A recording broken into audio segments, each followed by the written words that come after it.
fala que se não se repetir em relação... Eu não estou definitivamente acostumado com o processo de talk show. Eu estou acostumado com o processo... Aquele negócio de professor que tem que sentar, botar o papel em cima da mesa, então vocês me desculpam. Mas então o Giovanni Sartori argumenta que não há nenhuma possibilidade de se ter uma opinião pública independente e autônoma se não houver policentrismo nos meios de comunicação e se não houver competição entre eles à maneira da competição do mercado. Então, qualquer exame isento constatará, por exemplo, no caso brasileiro, recentemente se falou muito por aqui que seria necessário uma regulação econômica da mídia. Isso pode ser entendido como o cumprimento de uma norma da democracia liberal, defendida pelos teóricos da democracia liberal. Por exemplo, Giovanni Sartori. O outro cara que eu queria citar aqui, que é um clássico da democracia liberal, é o Robert Dow, que morreu recentemente. Ele tem... A produção do Dow é a produção clássica da teoria democrática liberal. Ele fala com todas as letras aqui que a formação do que ele chama de competência cívica, que é a compreensão esclarecida que leva à formação de uma opinião pública democrática, que possibilita o exercício da cidadania na democracia liberal, democrática liberal, implica necessariamente na diversidade e na pluralidade dos meios de comunicação. Então, ele inclusive fala como poderia haver uma compreensão esclarecida se a informação tivesse uma única fonte, um único partido, uma só facção, um único interesse. Ou seja, se houvesse uma narrativa dominante nos meios de comunicação, que é exatamente a situação que nós vivemos. Então, uma outra resposta que eu acho que poderia ser dada à questão da urgência, da necessidade de uma democratização da mídia, poderia ser encontrada na própria teoria da democracia liberal, através de seus principais representantes. E para terminar, bastaria ver o que acontece no Brasil de hoje em relação à pluralidade e à diversidade dos meios de comunicação. Aqui, certamente, eu não vou falar absolutamente nada novo, mas eu vou simplesmente relembrar o que nós todos já sabemos. O sistema de mídia no Brasil, houve uma escolha ainda na década de 30 do século passado, nós todos sabemos disso, que priorizou a exploração da radiodifusão. Eu estou falando basicamente da radiodifusão, mas as características brasileiras do ponto de vista da economia política do setor, a partir de uma determinada época, tanto faz falar de radiodifusão ou de falar da comunicação como um todo, porque os grupos são os mesmos, até porque nunca houve nenhuma restrição à propriedade cruzada dos meios, e exatamente por causa disso, os mesmos grupos, além de concessionários de rádio e de televisão, são também, na maioria das vezes, controladores de empresas de mídia impressa. Então, apesar, quando a gente vai fazer a história da área, a gente tem que se referir inicialmente à questão da radiodifusão, porque ela começou a ser regulada lá na década de 30 do século passado, 2 decretos, um de 31 e outro de 32, fez-se uma opção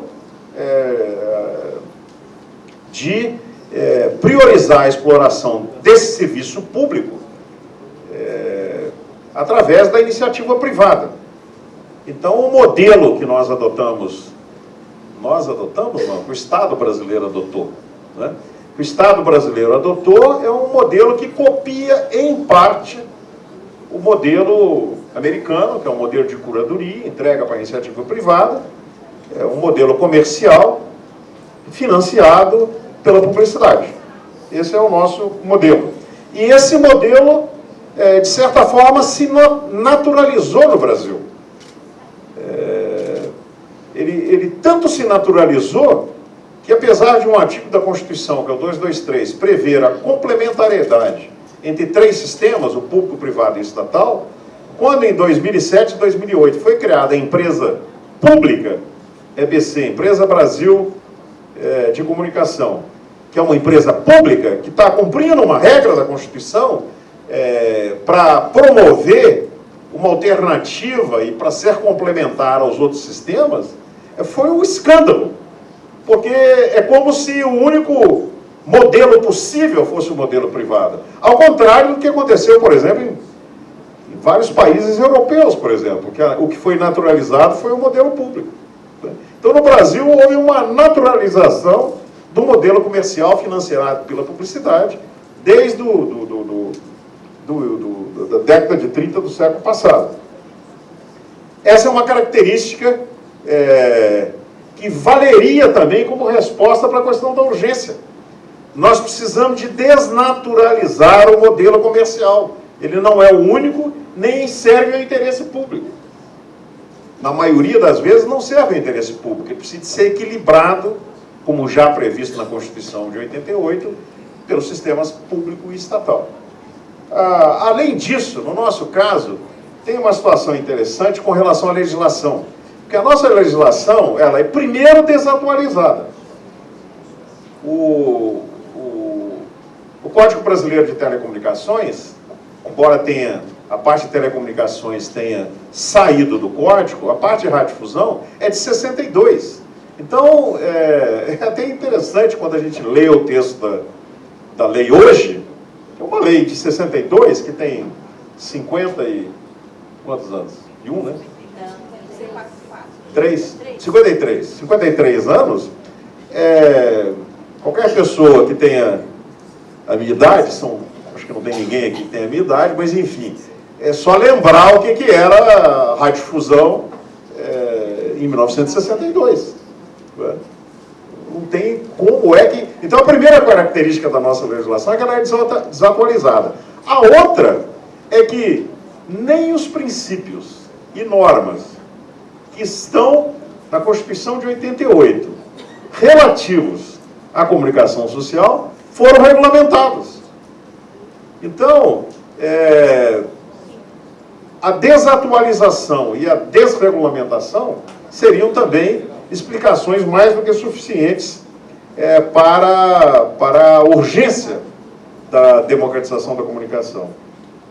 Acresce-se a isso o fato de que, historicamente, se consolidaram no país, por essa opção que privilegiou a exploração privada desse serviço público, se consolidaram oligopólios. No caso brasileiro, não sei se é semelhante ao que ocorre na maioria dos países da América Latina, mas no caso brasileiro, são oligopólios que, na maioria dos casos, dos mais importantes, são oligopólios ligados, ou direta ou indiretamente, a oligarquias políticas tradicionais, regionais, locais, algumas delas que vêm ainda do tempo da República Velha, do início do século passado. E essa oligopolização, ela contraria explicitamente uma norma da Constituição, que é o parágrafo 5º do artigo 220, que diz textualmente que os meios de comunicação não podem, direto ou indiretamente, ser objeto de oligopólio ou monopólio. Né?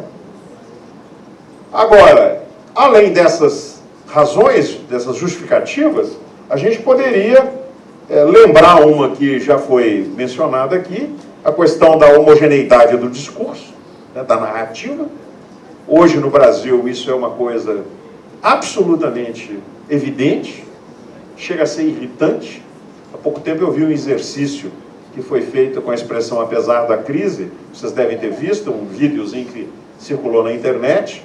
Então, uma sequência de notícias, todas com a expressão "apesar da crise", apesar da crise, apesar da crise, o meu querido amigo Bernardo Kucinski, que está presente aqui, há uns anos atrás, quando nós fizemos juntos um livrinho sobre as questões da mídia, ele lembrou